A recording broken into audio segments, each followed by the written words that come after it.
Even in death, I still chant. Forge World, Venerable Chaplain Dreadnought. Let's talk about its tactics.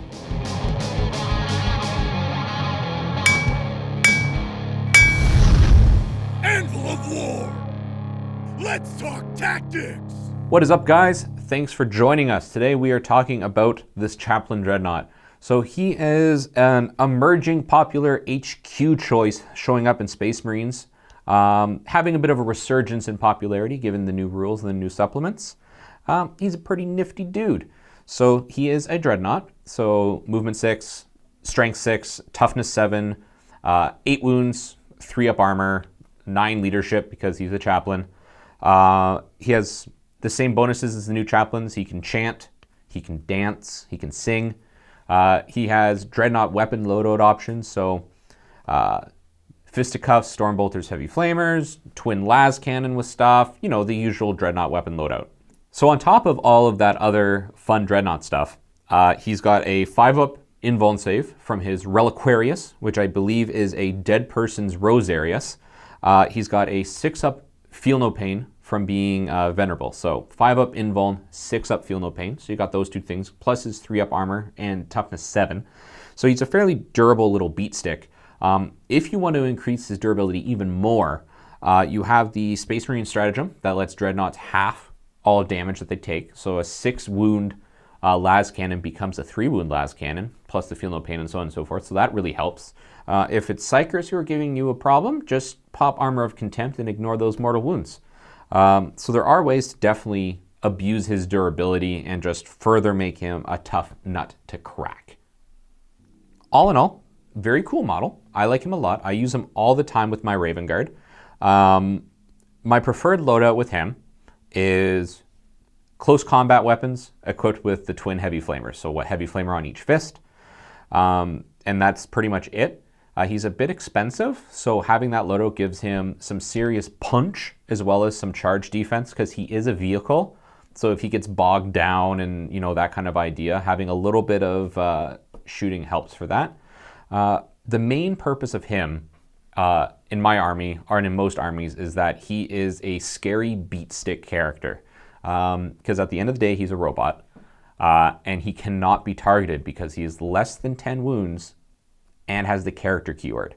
So you have a very durable chassis to give Warlord trait to, so that he can have aura abilities, things like that. Plus his chaplain chanting. So when you want to use his canicles to either improve your charges, reroll your melee attacks and things like that, it's very good. The chant that gives him increased damage and attacks is also terrifying because he is a giant killer robot who is made more killy by his own chanting.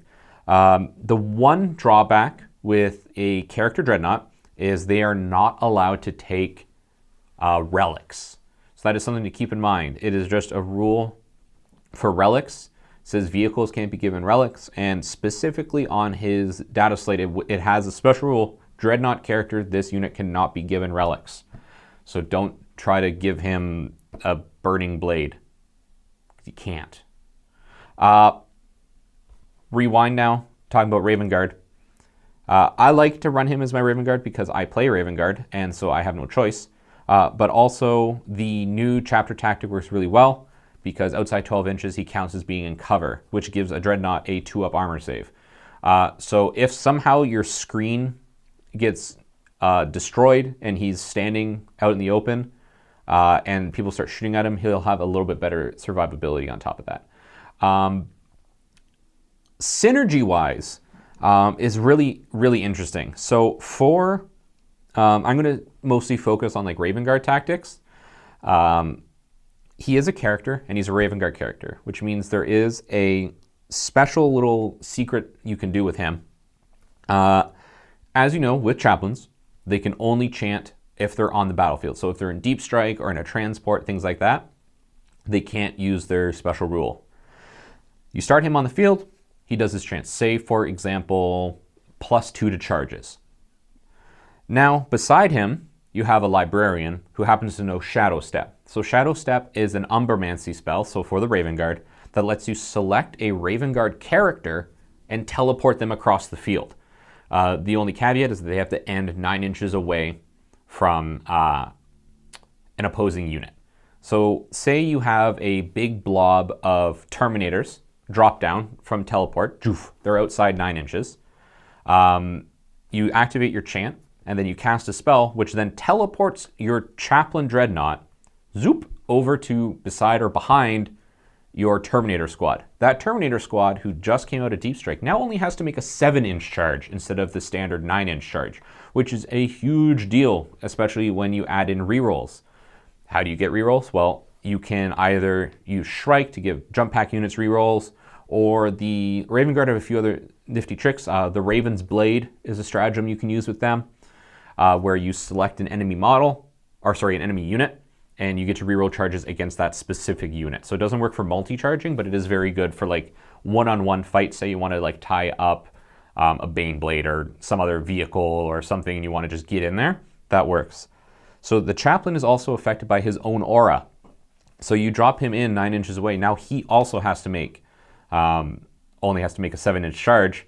So when you're getting +1 attack, you have twin melee weapons, which let you re-roll. You can do a lot of damage. So he kept some of his old rules from before the changes to Chaplains came in, which only apply in melee. So it used to be that you had the aura, you get to re-roll all melee wounds. That's now a chant. Forget that. His special rule is that any units that are engaged in melee with the same unit as him gets in a +1 strength. So he goes himself from strength 6 to strength 7, and then Dreadnought weapon ×2 to strength 14. A Terminator squad with Lightning Claws is now strength 5 if they're fighting the same target as him, with Lightning Claws rerolling all failed to wounds. Reavers become strength 5. Basic Marines, strength 5. So any unit that he's engaged in melee, if you are attacking the same thing in melee, you get +1 strength.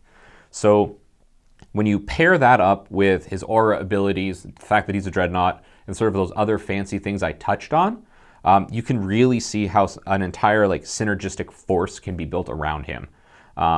Say, for example, you don't want to spend the money on a librarian and things like that. The other cheeky thing you can do with him is, because he's a chapter Dreadnought, you can actually fly him into battle on a Storm Raven, because they can carry 1 chapter Dreadnought, which can be him. So you can have like an airdrop Chaplain show up and wreak havoc upon your foes, which also works if you want to not use his charge chant, but want to use his damage chant stuff, because coming out of a transport, he can get out within 3 and move and then charge and so on and so forth. So charging distances become less relevant.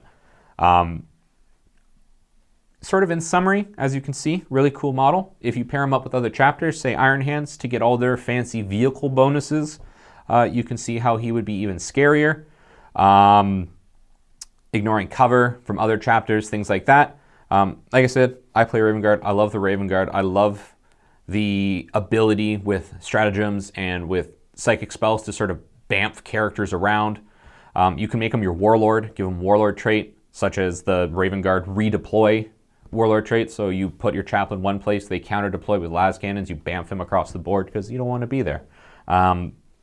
Fantastic model, lots of different options. A little pricey, but he's worth it. And if you're like me and love running a ton of Dreadnoughts, he's a very fluffy and cinematic choice. So there you have it. All in all, Dreadnought, Chaplain, Chant, Emperor, the same old jam. See you next time. Sponsored by...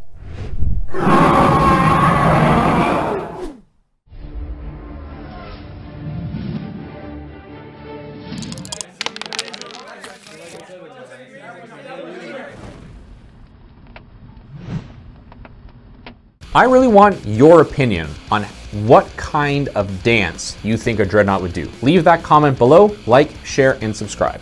Thanks for tuning in. How do Dreadnoughts dance? They don't dance. They're Dreadnoughts. They're machines of war. Do they just like sidesteps? How would a Dreadnought dance? It's a war machine. It has one purpose: kill.